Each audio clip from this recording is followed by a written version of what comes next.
Exercise Red Flag is a 2-week advanced aerial combat training exercise held several times a year by the United States Air Force. It aims to offer realistic air combat training for military pilots and other flight crew members from the United States and allied countries. Each year, 4 to 6 Red Flag exercises are held at Nellis Air Force Base, Nevada, while up to 4 more, dubbed Red Flag Alaska, are held at Eielson Air Force Base, Alaska. First held in 1975, Red Flag exercises bring together aircrews from the United States Air Force, United States Navy, United States Marine Corps, United States Army, and numerous NATO and allied nations' air forces. Red Flag exercises are conducted under the control of the United States Air Force Warfare Center at Nellis. They are run by the 414th Combat Training Squadron of the 57th Wing. They use enemy hardware and live ammunition for bombing exercises within the adjacent Nevada Test and Training Range. The 414 CTS mission is to maximize the combat readiness and survivability of participants by providing a realistic training environment and a pre-flight and post-flight training forum that encourages a free exchange of ideas. To accomplish this, combat units from the United States and its allied countries engage in realistic combat training scenarios carefully conducted within the Nellis Range complex. Nearly 100 aircraft and 3,000 personnel have arrived at Nellis Air Force Base to participate in the first Red Flag exercise of 2022. Aimed at providing realistic training and increasing combat effectiveness, the exercise will run from January 24 to February 11. Red Flag Nellis 22-1 is America's premier air combat exercise focused on readiness and partnering through Air Expeditionary Wing-led strike ops, said Colonel Jared Hutchinson, 414th Combat Training Squadron Commander. In its 47th year of execution, participants will build confidence under fire and integrated leadership and warfighter culture that will lead to victorious coalition fights. They will learn from each other face to face, so we'll all be better prepared and ready when we meet again in another region of the world, he added. With the 388 Fighter Wing from Hill Air Force Base, Utah, at the left wing position, this iteration will include participants from the U.S. Air Force, Navy, Marines, Space Force, Air National Guard, U.S. Air Force Reserves, the United Kingdom, Royal Air Force, and Australia, Royal Australian Air Force. Red Flag 22-1 is a unique exercise because it demonstrates the most cutting-edge tactical integration of air power from the US and her primary allies, the UK and Australia, said Hutchinson. Each flag pushes the state-of-the-art to a new level by building on the efforts of previous Red Flags. There are many new and emerging real-world tactical problems that will be presented for the first time to the Allied force. General Michael Droley, 57th Wing Commander, welcomed participants during a pre-brief on January 21st. He advised units that the training they are about to receive has evolved over time and includes modern-day problem sets aimed to prepare them if they get a call to defend the nation. During the exercise, Red Forces, led by the 57th Operations Group and supported by the Nevada Test and Training Range, will drive static, dynamic, and adaptive threats, challenging participants.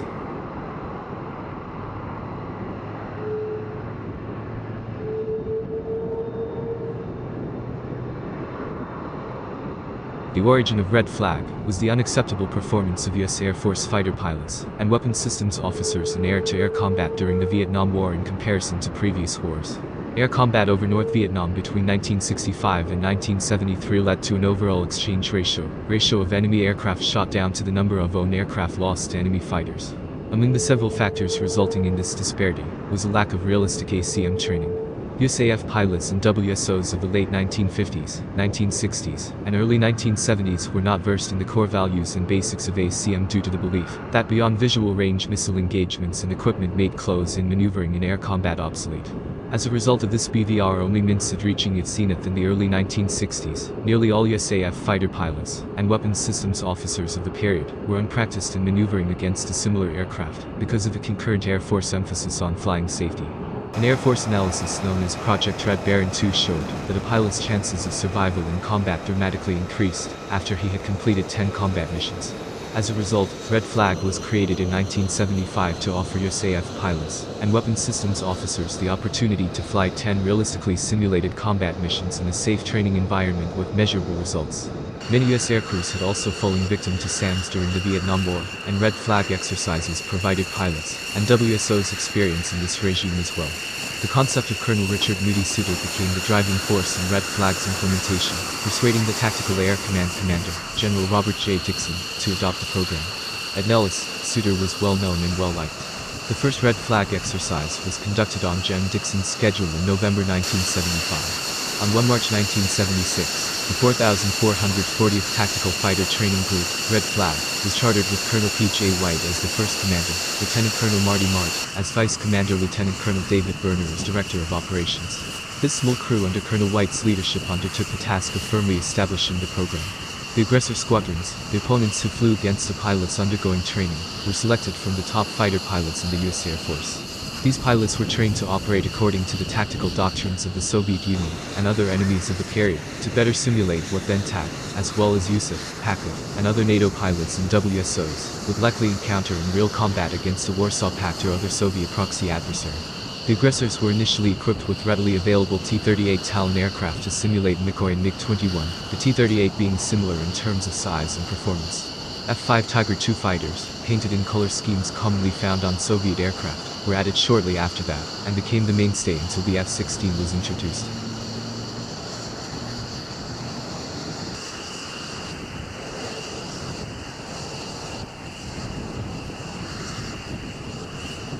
Today, the 414th Combat Training Squadron is the unit currently tasked with running Red Flag exercises, while the 64th Aggressor Squadron, also based at Nellis AFB, uses F-16 aircraft to emulate the MiG-29 Fulcrum. These aircraft continue to be painted in the various camouflage schemes of potential adversaries. An additional squadron at Nellis, the 65th Aggressor Squadron, operated F-15 aircraft in various camouflage schemes of potential adversaries to replicate Su-27 flanker and Su-35 flanker threats. However, the 65 Aggers was inactivated on 26 September 2014 due to the fiscal year 2015 budget constraints imposed upon the Air Force that zero-lined the squadron's budget. The U.S. Navy operates a similar large force training exercise known as Air Wing Fallon at Nods Fallon and the Fallon Range Training Complex in northern Nevada. Air Wing Fallon is a month-long evolution designed to enhance a carrier air wing's warfighting ability in both the air-to-air and air-to-ground arenas, with the primary focus being for the air wing to become familiar with the complexity of a massive force strike. Previously under the aegis of Strike University, an 06 level command, when it was formed in 1984, Strike U was later merged with the fighter community's Top Gun and the Carrier Airborne Early Warning Community's Top Dome following those organizations' 1993 BRAC-directed relocation from the former NODS Miramar, California, forming the Naval Strike and Air Warfare Center under the command of Naval Aviation Flag Officer at NODS Fallon in July 1996. NSAWC then became the executive agent for Air Wing Fallon. In the 2010s, NSAWC incorporated the Electronic Attack Community's Havoc Directorate, and in 2016, NSAWC was redesignated as the Naval Aviation Warfighting Development Center.